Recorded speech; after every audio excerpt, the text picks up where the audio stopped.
India की लड़ाई अब इस कदर बढ़ चुकी है कि अब इंडिया ने अपना वो टुच्चा सूखा लेजर लाइट वाला जयशंकर जो पूरी दुनिया में फ्लॉप हो चुका है उसको मनाने भेजा है। पहले आप ये रिएक्शन वीडियो देखो। दोस्तों टाइम में आपका बहुत बहुत स्वागत है। दोस्तों फ्रांस भारत से बहुत ज्यादा नाराज है और उस नाराजगी को दूर करने के लिए, उस आग को बुझाने के लिए जयशंकर को पेरिस भेजा जा रहा है इस हफ्ते। जी हाँ, जयशंकर पेरिस जा रहे हैं। हुआ क्या है कि एक नैरेटिव सेट हो गया कि बहुत सारे राफेल इंडिया पाकिस्तान युद्ध में गिरे हैं। कितने गिरे हैं? 1 2 3 हमें नहीं पता, या 5 गिरे। देखो नैरेटिव इंडियन मीडिया ने कितना प्रोपेगेंडा करा, कराची में फतह, ये फतह, नैरेटिव सब जब जाके साबित होता है जब सामने वाला भी जवाब ना दे रहा। अब इंडिया ने अभी तक इसका कोई जवाब नहीं दिया उसके कितने गिरे, जिस वजह से ये नैरेटिव जो था, हालांकि हमारे लिए तो ये हकीकत न्यूज है, ये इनके जहाज गिरे ये सबको पता है, लेकिन अब इन्होंने और आवाम को शक में डाल दिया, जिस वजह से जो रशिया का जो डेलीगेशन था ना वो भी आया था और उसके भी काफी सारे मसले मसाइल हुए थे इनके साथ। तो भी है उसके नंबर, सॉरी रशिया नहीं, फ्रांस अभी तक बाहर नहीं आए हैं, लेकिन फ्रांस में बहुत बड़ी बेचैनी है इस मामले में। और वहां के मेंबर पार्लियामेंट पूछ रहे हैं, उनमें से एक मार्क चावेंट है, उन्होंने पूछा कि फ्रांस के विदेश मंत्री और सरकार से पूछा कि कितने नुकसान हुए हैं, क्योंकि अगर आप नहीं बताते हैं तो ये फ्रांस का जो स्ट्रेटेजिक और इंडस्ट्रियल जो हित है उनके, उसको चोट पहुंच रही है। दुनिया में नैरेटिव फैल रहा है कि राफेल घटिया विमान है और J-10 के सामने टिक नहीं पाया है। सच क्या है? कितने विमान गिरे हैं, कैसे गिरे हैं, क्या कारण है? आप सच का पता लगाइए। आप नोट करो कि कितनी फुद्दू कौम है। इन्होंने अभी भी बताओ क्या बोला है, सोर्स कोड नहीं दिया। अबे सोर्स कोड से पायलट की स्किल्स का क्या ताल्लुक है? सोर्स कोड पे ये होता है कि तुम अपने सड़ियल मिसाइल लगा लेते, वो भी इंटरसेप्ट हो जाते, उनको भी हम फाड़ देते। तो बात ये है कि ये अभी भी अपने फेलियर नहीं मान रहे। ये एक हिंदू को खुश करने के लिए ये बात करता है, ये सोर्स कोड वाली। इसके जहाज तबाह होने का कोई ताल्लुक नहीं है। उसी पायलट उसी क्या नाम है जहाज को उड़ा के वो 20 साल तक गिरा नहीं था, इनके हाथ में आया, इन्होंने उसका भी बेड़ा गर्क कर दिया। अब ये कि भारत और फ्रांस की दोस्ती है। पहले 59,000 करोड़ के, हमने 36 विमान खरीदे, अब 63,000 करोड़ के नई डील की है मरीन 26 विमानों की। तो नैरेटिव पूरा का पूरा फैल चुका है दुनिया में। चाइना का नैरेटिव, पाकिस्तान का नैरेटिव इस टाइम एक्सेप्ट किया जा रहा है पूरी दुनिया में कि उन्होंने हिंदुस्तान के कम से कम नहीं तो 3 से 5 राफेल गिराए हैं।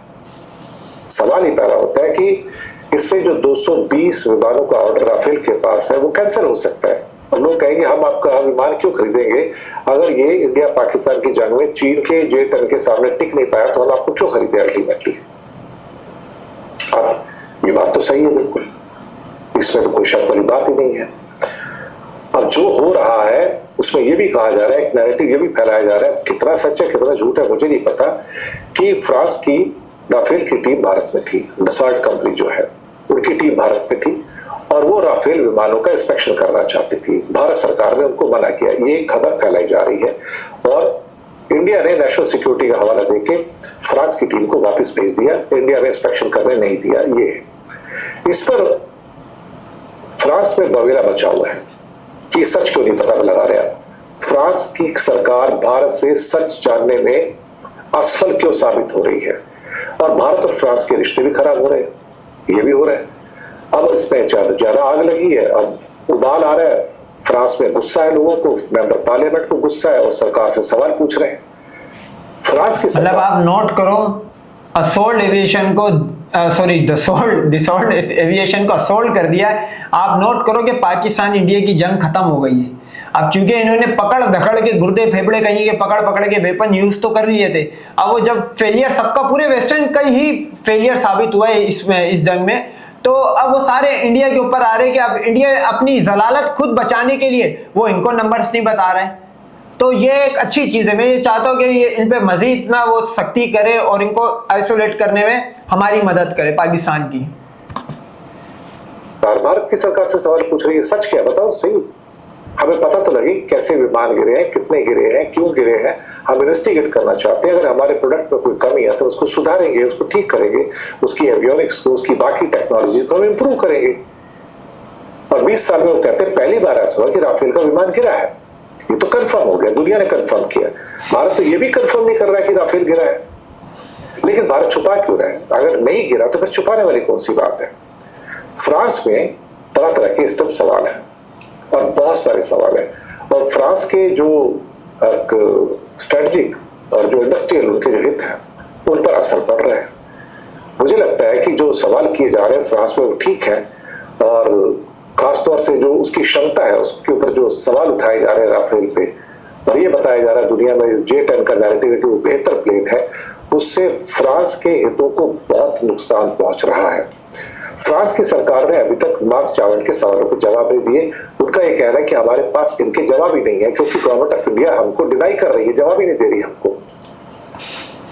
मुझे लगता है इन कंडीशन गवर्नमेंट ऑफ इंडिया तो अभी तक शिवांगी सिंह जो फ्रांस का पायलट उड़ा रही थी उसको नहीं शो कर रही है मीडिया पे। भाई उसको किसी पॉडकास्ट में पेश करो, किसी आगे पीछे कर दो, उसको नहीं पेश कर पा रही है तो वो जहाज के नंबर क्या शो करेगी।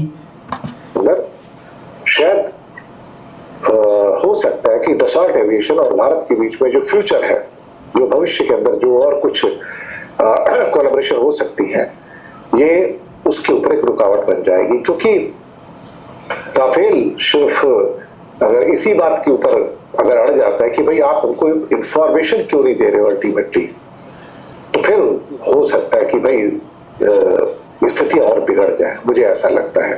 तो जयशंकर को भेजा जा रहा है कि भैया एक बार जाके फ्रांस को जरा ठंडा करो, वहां आग लगी हुई है, और उससे कहो कि हमारी आपकी दोस्ती है, और ये सिर्फ पॉलिटिकल दौरा नहीं है जयशंकर का, बल्कि जो इंटरनेशनल जो नैरेटिव चल रहा है इसमें, उसके अंदर क्या सच है क्या झूठ है, उसको दरअसल आप जाके जस्टिफाई करो, और राफेल को लेके जो सारा का सारा हेज एंड फॉग बनाया जा रहा है उसको दूर करो।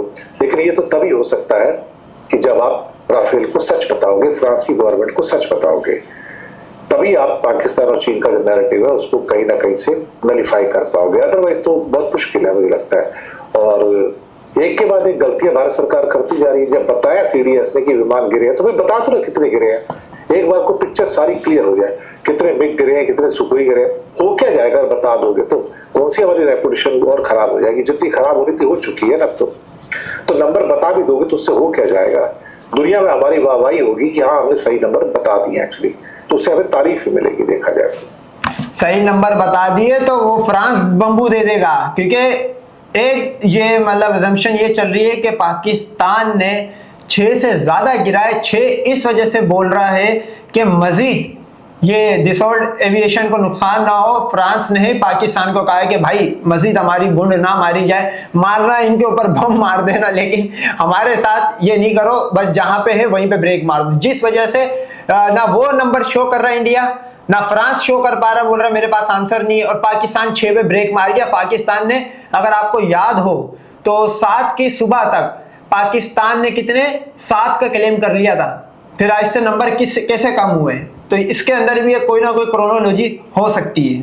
आपने रिएक्शन वीडियो में देखा कि भाई साहब वो ना जहाज के नंबर बता रहे, और उनके अब जर्नलिस्ट खुद इस चीज को मान रहे हैं कि हम ऑलरेडी जलील हो चुके, अब मान लो, अब चिड़िया चुग गई खेत, अब भारत माता की इज्जत लूट चुके हैं, मान लो। लेकिन ये अभी भी मानने को तैयार नहीं है। तो बहरहाल इसी तरह की और रिएक्शन वीडियो के लिए हमारे चैनल को सब्सक्राइब करें। Cricket with Rao.